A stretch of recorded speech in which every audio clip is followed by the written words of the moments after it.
อดหมอนเคียงร่างคิดเช่นหน้านวลนางสุดอ้างว้างหัวใจอาวรเห็นหมอนใบเก่าที่เจ้านั้นเคยนุ่นนอนบัดนี้ไม่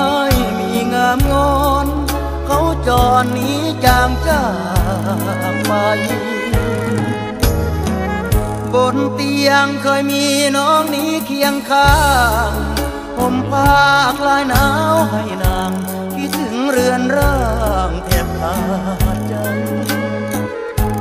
เจ้าจากพี่ทิ้งไว้แต่รอยอาลัยตั้งแต่เธอจากไปรู้ไหมใครปวดระบม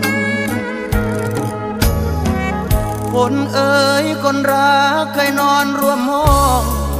เหลือภาพความหลังให้มองสุดมนมองคร่ำครวญระทม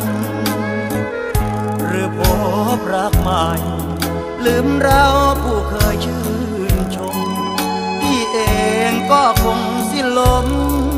ตรอมตรมต้องขาดใจตายจงคืนกลับมาสู่ร่างรักเรา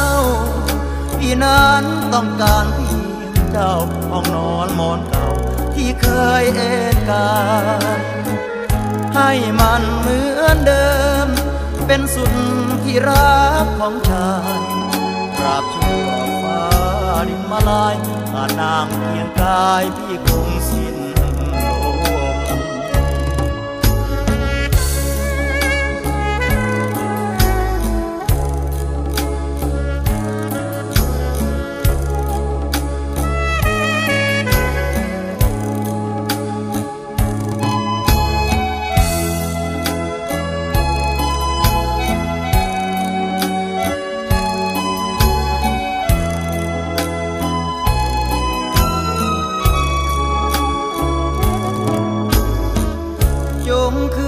กลับมาสู่ร่างรักเรา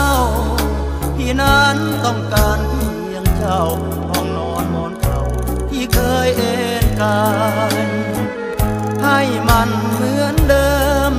เป็นสุดที่รักของชายตราบชั่วฟ้า